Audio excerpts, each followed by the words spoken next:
followed my brother into the military academy at West Point. He was a high performer and one class in front of me, so I was, being a second child and middle child, I was always just trying to keep up with my brother anyway. I wanted to be a high achiever also, like my brother, and had the opportunity to do that by being selected as the first African American to hold the top ranking position that a cadet can hold at West Point. It's called the brigade commander, or first captain is the kind of the historic name. A very prestigious position. And I became a history maker then. So I was concerned that that may have been a political decision. And I asked the superintendent of the military academy then, General Andrew Jackson Goodpaster, am I token? He says, you need to understand, this is the U.S. Military Academy at West Point.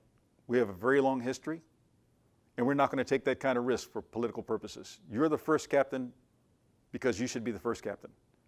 I did retire from the military, but I didn't retire from leadership. Leadership is about people. It's not about things, it's not about organizations, it's about people. And if you always remember that, then you will not stray too far from recognizing that your actions, your decisions, your interactions are all about a human dynamic. What kind of leader are you? Are you the kind of leader that others want to follow? If not, chances are you're not leading. If there's no one following you, you're not leading. So your example matters a lot. I've seen some leaders that sweep in and leave all kinds of damage and destruction. They're tornado leaders. You know, they just show up periodically. Bad things are already going on, and they tend to make it worse. I've seen some other leaders that show up when things are going badly, and it brings things back to life. A young sergeant named Richard Cassini, and his mission was to go to the Macedonia-Kosovo border, find any cache points where the weapons were being stored, and report back on them so we can then find ways to interdict them, to make it stop. And so he and one other person broke down into a very small patrol, a private named Joshua Beavers. Now move on up inside of this area. It's very mountainous, very rough terrain. They were quietly and carefully trying to work their way to an observation post on the edge of the border when, unfortunately, Sergeant Cassini stepped on a landmine. And in his case, it severed his lower right leg. Two of them now, on the side of a hill, in the edge of a canyon, in thick forest, a long way away from their base. Well, Sergeant Cassini was the leader in this case. There's always a leader. Now severely wounded, first begins to apply his own tourniquet.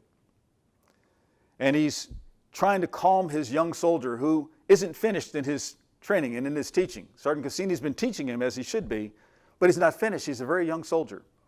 And he's a little bit panicked by this because he's not quite sure what to do under the circumstances. Cassini calmly tells him what steps he needs to take. To first help to stop the bleeding, and secondly, to call for medical evacuation. Cassini is talking Beavers through all of this. And after the work is done, to call in for evacuation, and they're told that evacuation is on the way, Cassini leans back and lights a cigarette.